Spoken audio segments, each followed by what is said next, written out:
Purposely. Your life, God's purpose. Listen at purposely.com. Hey friend, I'm Julie Lyles Carr. This is the AllMomDoes podcast, part of the Purposely Podcast Network.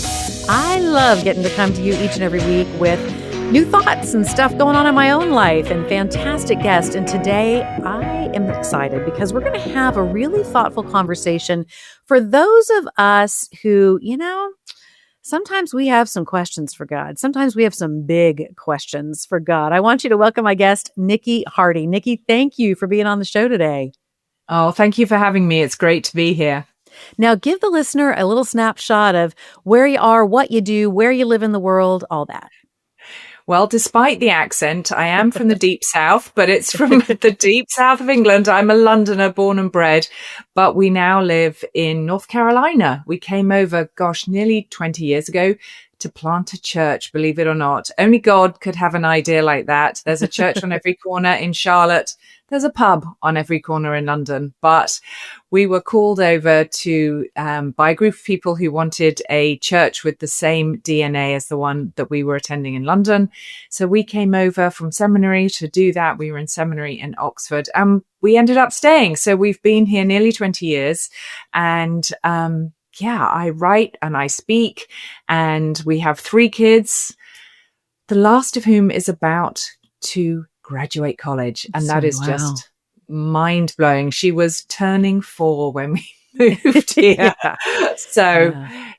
You are in a fully activated launch sequence, my friend. It is there. It's so true. It's so true. Yeah.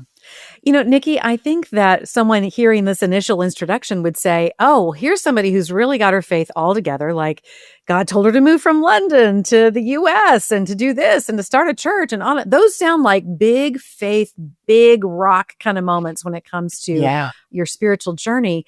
And yet you have been very transparent about the fact that even with that kind of resume, even with that kind of CV, you've had things that have rocked you, questions that have come up, things in which you have just gone, God, what are you up to? So tell me about that journey, about becoming honest about those kinds of questions. Because, I think for a lot of us in the faith space, those of us who speak on platforms and write books and all the things, there's sometimes an expectation that we might not be fair to our listeners or readers, but, feeling like, oh, I've got to fulfill the fact that somebody wants me to have my faith all together if I'm going to speak into this space. So what has that been like for you, that transparency, that willingness to say, hey, I've had stuff come up that is really big and hard, and it's brought some uncertainty. What has that journey been like? Yeah, well, I'm glad you said that because I don't think anyone's got it all together. Right. I don't even think, the heroes of the faith that we think of modern day, and not just biblical heroes of the faith, but modern day heroes, nobody's got it figured out. I mean, that's part of the journey of faith, but I'm probably one of the only ones who goes, but mine's really bad in places, guys. Let's dig into that. I'll go first. So how did I get here? Well, like you say, had these big milestones in my faith. We didn't come to faith until the first year we were married. I was in my mid to late 20s, had a powerful encounter with the Lord, was all in, and it felt like a sort of coming home, like I was being reintroduced to an old friend.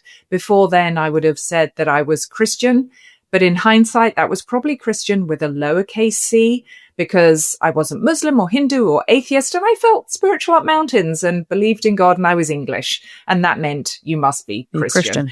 And so, but in hindsight, that was not a living, breathing, active faith with Jesus, moving forward in life with him. So came to faith and had some dramatic encounters with him and left my job and went into teaching. Then we had kids. My husband left his job as well. Unsurprisingly, they kind of were our God. We were doing that corporate thing where we worshipped our company car and our salaries and all those kinds of things. And then he went into ministry with drug addicts on the streets of London. We raised family. He went into ministry. He went to seminary, and we came over here. And life was good. Faith was good. We weren't under any illusions that life or faith were perfect, but we were all in. And then I lost my mum to cancer. And then about 6 years later, I lost my sister to cancer. And 6 weeks later, I was diagnosed. And as you can imagine, Julie, it just felt like the family heat-seeking missile of death had kind of locked in on me. And my cancer wasn't lung cancer like theirs. Mine was rectal cancer. And I mean, when you're a pastor's wife and your husband starts talking about your cancer and you're sitting there thinking, oh my goodness, everybody's thinking about bottoms and it's mine. You know. Yeah. And it rocked my faith. But out of it came my first book, Breathe Again, because I came out with this real sense that life doesn't have to be pain-free to be full, that this abundant life he promised us isn't about happy, skippy, healthy, wealthy. It's about that intimacy and connection with him and with others and doing life for him. But then fast forward it must have been about another 10 years.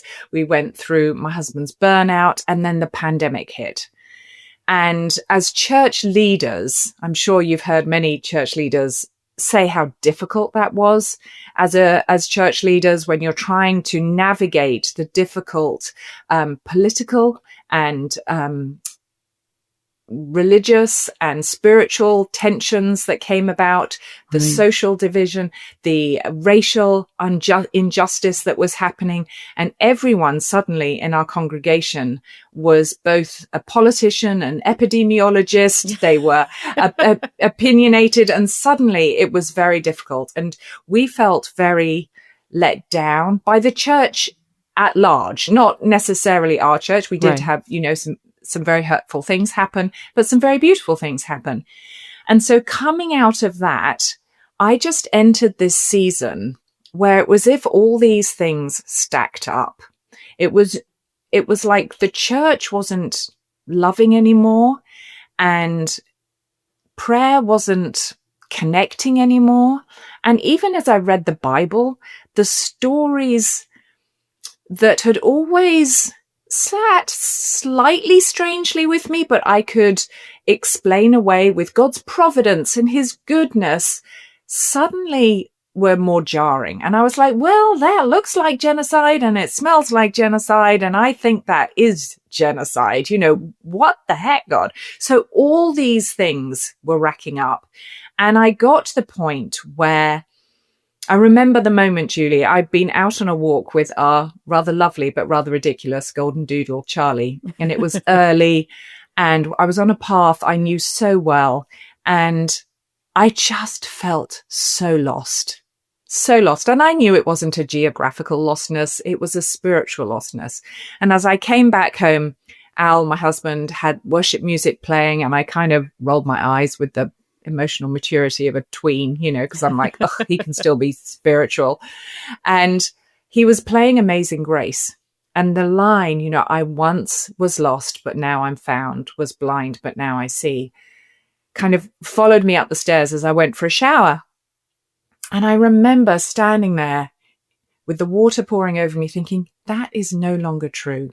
The opposite feels truer. I once was found, but now I'm lost. And it was this untethering, this unraveling, almost as if I was feeling like my faith was dying by 1,000 paper cuts, or it was shifting and changing, and I didn't like it. And if there's anyone listening who's can resonate with that, where it's like, it's just not the same anymore. It's still really precious to me. I love God, but I've got more questions and I'm feeling disillusioned and disappointed and confused. It's not a comfortable place to be in. And so that's how I got to this place of feeling so untethered. And that's when I was like, the things that I had been turning to, the Bible study, the theology, the apologetics, rooting for answers through things, they weren't helping me find certainty. I kept thinking I needed certainty and I needed proof. Certainty. Yeah. So in the end, feeling like I was facing a fork in the road, I couldn't choose which way to go. I just sat down and I said, God, can we chat? We need to talk about this. And I discovered that in that desire for certainty, it felt like my questions were my faith's biggest weakness. But in chatting to God, they became its greatest strength. Mm-hmm. It's probably one of the number one questions I get being a mom of 8 kids. And that question is, what on earth are y'all doing about college? And I can tell you, with 8 different kids, 8 different learning styles, 8 different ideas about what the kids want when it comes to their careers and all of the rest, college has been a big topic of conversation around here. Well, there is a university that I want you to know about because it just hits so many of the things that are really important when it comes to considering your kid's college education. George Fox University, it's the number 1 private school in Oregon. It's a Christian university. It's located in the heart of the Pacific Northwest. And what's so great is in addition to a top-notch education, students have the opportunity to grow and deepen their faith, and they can learn in this really pivotal time in their lives who God made them to be. I mean, let's face it, we need more people coming out of our universities who know how to be leaders and how to be leaders with character. And George Fox University offers more than 60 academic majors. And that includes a nationally recognized engineering program, a nursing program. It allows your student to pursue their passions and prepare for the calling that God has for them. And let's not forget about fun when it comes to college. George Fox University students have a great student life. There are weekly campus events, there's chapel, there's service opportunities. There are 23 NCAA Division III athletic teams. Here's something that is important to me. There's a study abroad opportunity. So if your student wants to go and experience life somewhere else for a semester, they can do that. There's outdoor recreation because, of course, we're talking about Oregon, so gorgeous. George Fox University could be just the perfect fit for your student as you are looking into college, career, and all that goes beyond. George Fox University, where your student will learn and thrive in the center of it all. I love the title of your new book, God, Can We Chat? And it reminds me that, we talk about God being a loving father, but then we're like a little kid at a dance recital on stage. We want to just tap dance our relationship with him and assume that he's smiling at us from the audience.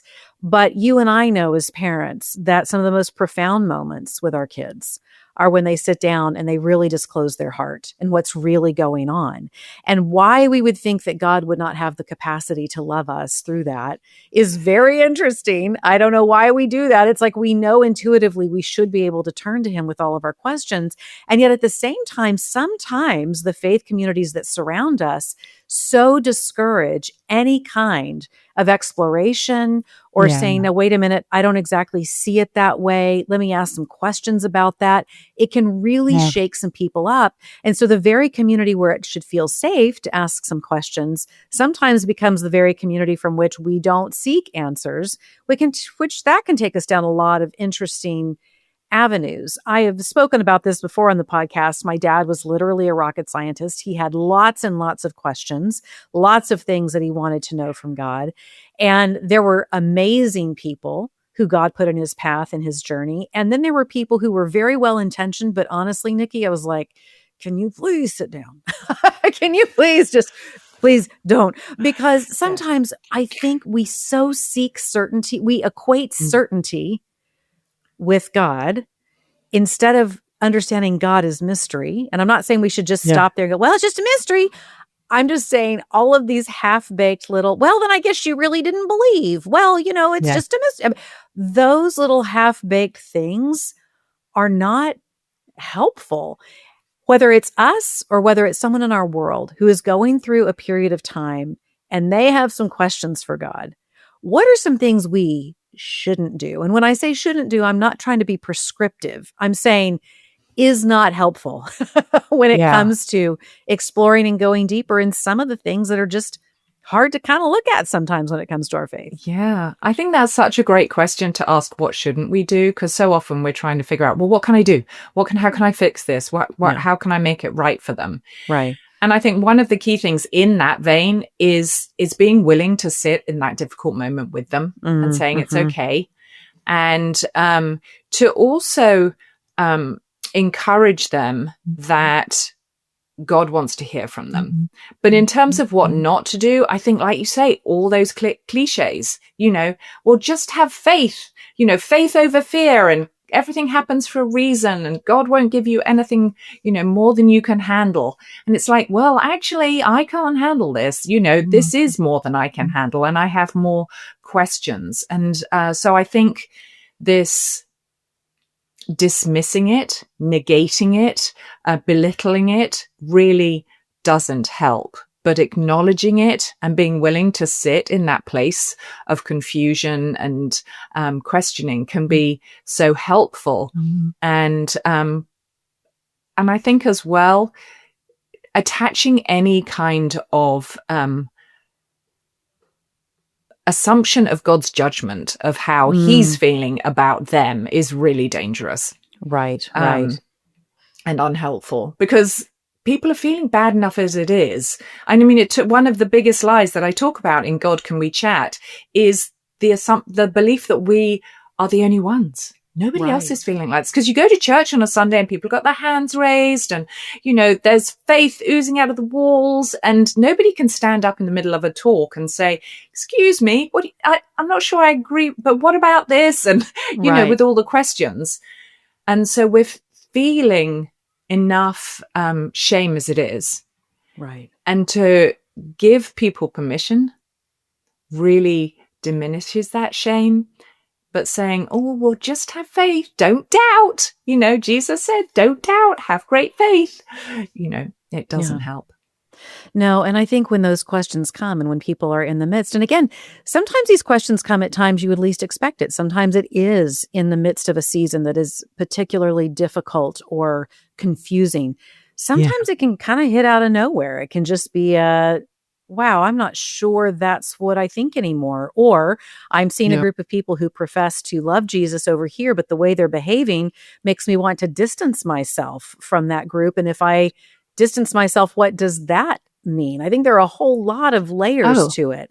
I also think that we act like this is something quite exotic or unique, and it's not. When I look at Elijah having this incredible miracle and then going into the wilderness and really questioning, why am I even here? When I look at Jonah having God directly tell him what he needs to do, and then he runs the opposite direction. I mean, we see people that we would call heroes of the faith who go through deep struggles in times that they're not sure what God's up to, why God is doing certain things, what it's all about.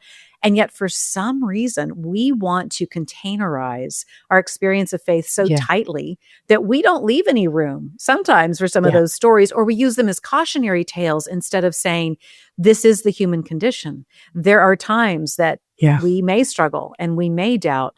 Talk to me about the psychology of certainty and why certainty has wound its way around the court of faith so ironically. Certainty and faith are not... they're not even cousins. So how do we, and of course, we want to have certainty in terms of, I am certain I believe in a good God. I am certain Jesus died for me. Those things I've settled a long time ago. But there is a whole lot about the workings of God and the purposes of God and the intent of God and his perspective that I'm like, I don't know. But certainty winds its way in. How do you see all of that and why we grasp for certainty and what role it's supposed to play? Well, it's so interesting, isn't it? I'm no expert on the psychology of certainty, but what I see culturally in society as a whole is that there's a lot of talk about knowing your truth and living your truth. And so there is maybe a lack of certainty. There's also a lot of questioning with AI and media and what's fake and what's real and who's telling the truth and not. And so certainty and reality, to my mind, socially have been distorted. And I wonder whether as a church, we are then, buttoning down on it and we are doubling down and we are saying, no, because the world is so at sixes and sevens, we need to know that we know that we know and be certain. Maybe that's it. Yeah. But for a lot of people, we've grown up in churches with messaging that says doubt is bad, faith is good. And faith equates to certainty, but it doesn't. It doesn't mean certainty. Right. And it means, this willingness to walk with God in the mystery, like so many men and women of the Bible did and since. And so I really think it's a question of saying, okay, I'm going to take one step to get to know God better, and then rinse and repeat, and just keep doing that, because we don't need more of something. We need more of someone. Right. That's a place where I've gotten it confused many, many a time, Niki. And, I can look back on the faith journey that my husband and I have had, and the times that we were certain that a certain approach to planting a church, or we were certain that a certain style of ministry, or a certain type of music, or a certain denominational bent, that was the thing that was going to change our lives and change the lives of many people around us.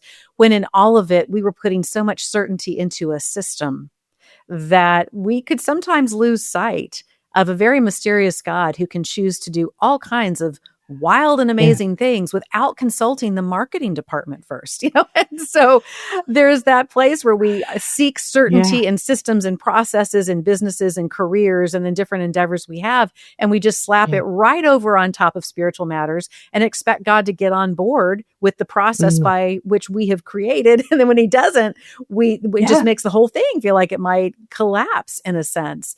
Another thing that I love about this word chat that you've used in terms of that feel of what it means to sit down and chat with God, because so often, I love prayer. I'm a big proponent of prayer, but we forget that a big part of prayer is also listening. Chat reminds me of, I say a little something and you say a little something, and I say something and you say a little something. You use that word chat as an acronym, as a way to begin to approach God with the things that you're wondering about, the things that are confusing. Can you break that down for us, what you mean in that acronym, and what role hearing back plays in that relationship? Yeah, well, I love that you love it, because it was intentional. I didn't want to use God, can we talk? Because that sounded like we needed, what do they call it? The state of the relationship kind of talk. Yeah. We need to talk. Yeah. We've got to have this out. More, it was like, could you pull up your celestial sofa? I'm making tea. Can we have a little chat about this? And I want to hear what you have to say. And you're right. For so many of it, even if we get past the belief that our doubts are our biggest weakness, and we reimagine them as our faith superpower, if you like, and then we reframe all these lies getting in the way of us coming to God, and we're ready for this chat, and we're ready to reply to his invitation to come to him. We're still like, but now what do I do? What do I say? How do I know it's him? What's me? What's him? So I wanted to give people a practical, down-to-earth guide to help them in this conversation with God, because that's really all it is. And like you say, I use the acronym CHAT. So the C stands for consider the facts. H is honor the story you're telling yourself. A is ask God what he has to say. And T is team up with God. And this CHAT acronym will guide you through a conversation. And it's based loosely on spiritual direction, spiritual direction and formation processes and practices, and also on CBT, cognitive behavioral therapy. So the consider the facts is really, let's think about the event, the circumstances that brought you to asking this question. Was there one particular thing, a diagnosis, a loss, somebody saying something, or a series of events? What happened? Something that we can all agree on. Just the facts, ma'am, as they say. But so often buried beneath that is a story we tell ourselves. And this is the story where the nugget of gold really is, because this is what comes up for us and what we really need to be bringing to God.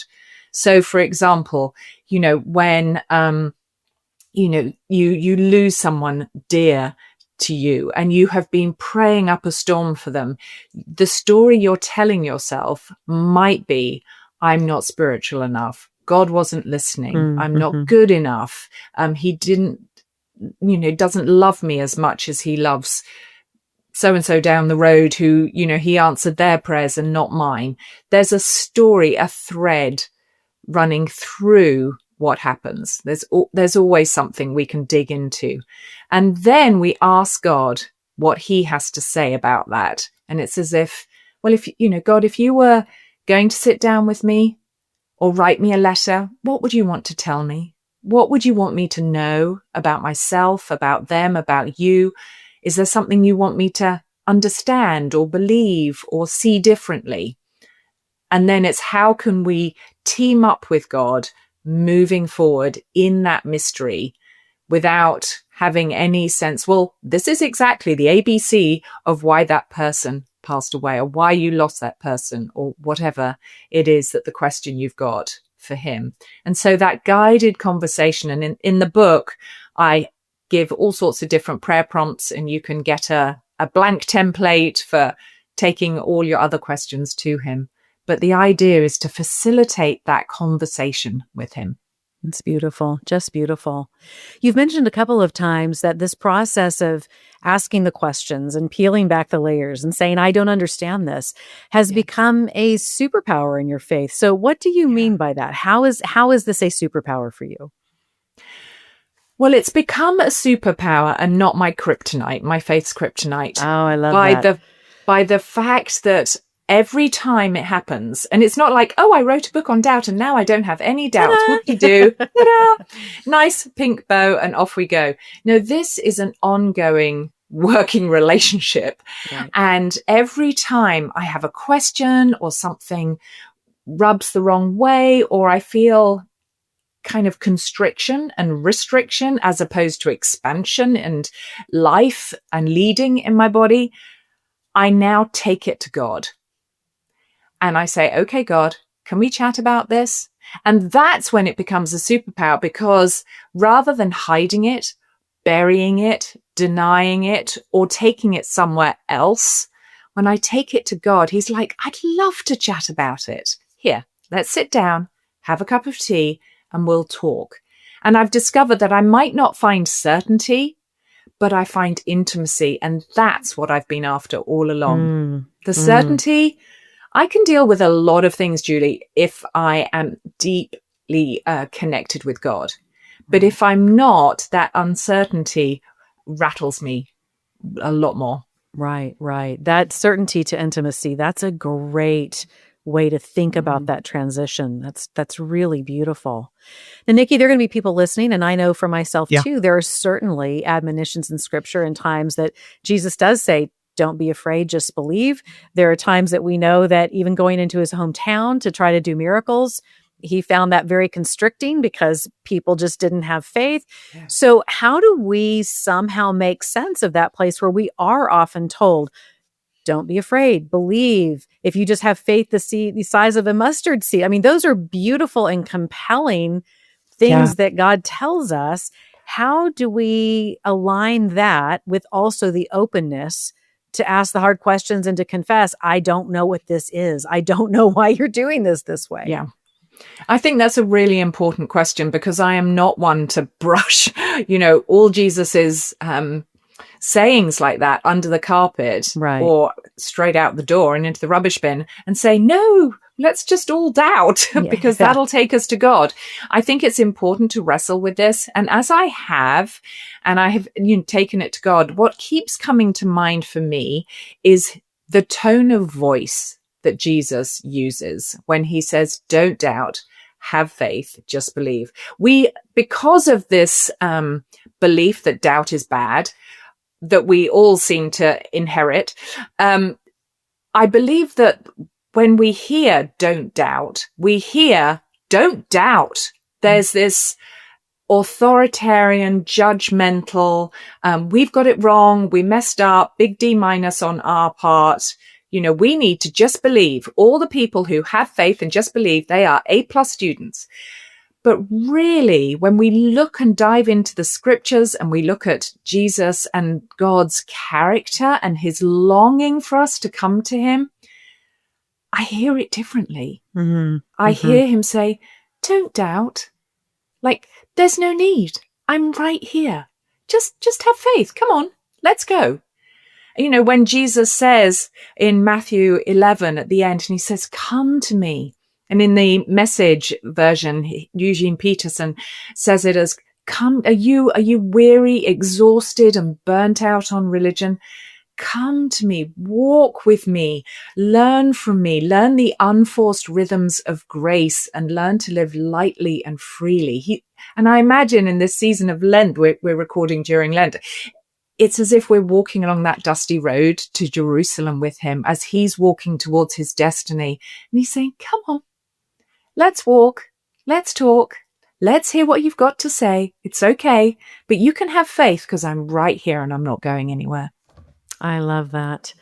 It makes me think too, the respect, I think, that is so important, whether we are in a season of wrestling some things or when we encounter someone. I've often, expressed, oh, I have someone in my life who's really grappling with some doubt in their faith. And I've had people who are well-meaning, but they'll say, well, then they never really believed. And I'm like, well, we're talking about something different. I mean, there's that place of believing and needing to believe again and needing to believe again. And the Gottmans, who are leading researchers in marriage, say that within any given intimate marriage relationship, there is a body of things that simply are going to remain to some degree unresolved, not in a negative way, just in a way that we can know each other to a certain extent. And then there just has to become a place of trust and knowing I may not ever understand that. I think about that in that intimate relationship with God, that we will come to a place where we will fully know, as Paul tells us. But that's not going to be this side of heaven.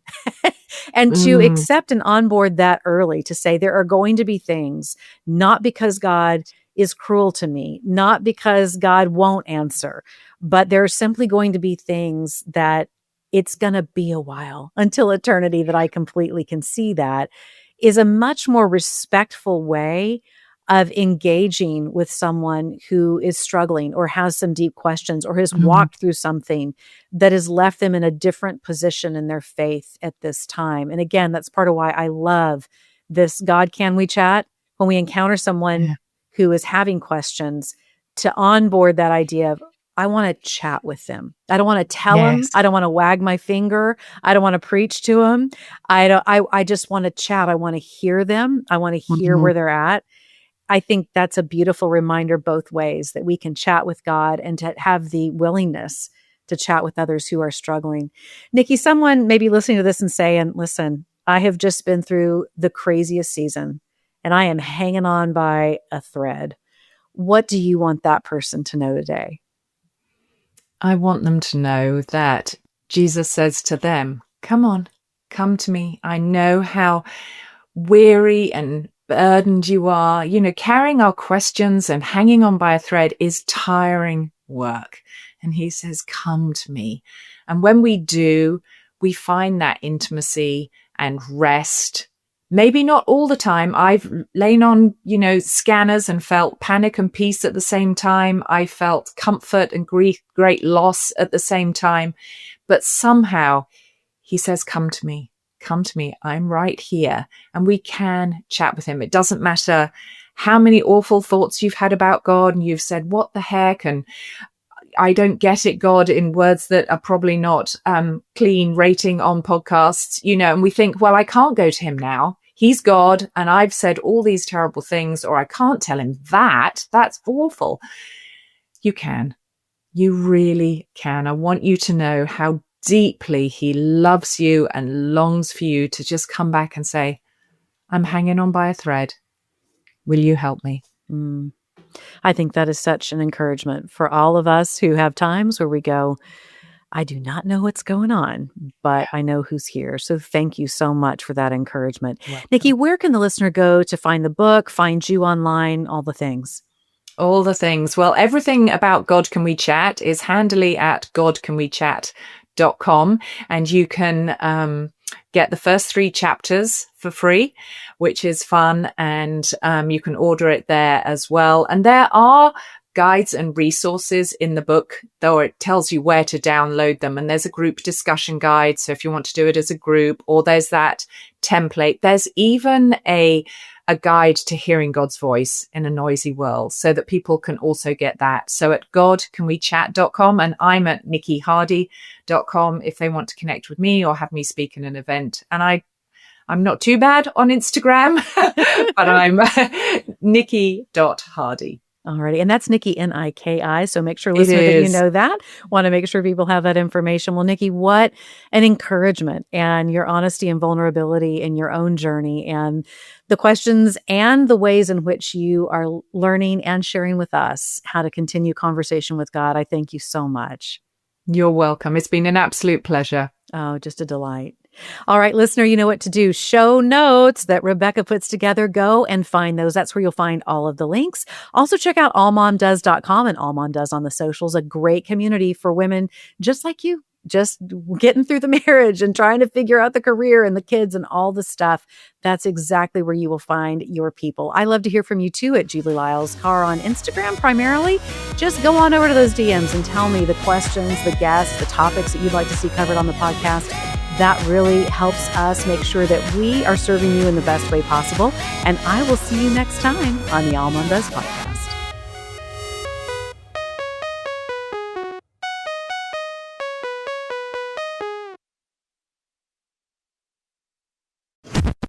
Thanks for listening.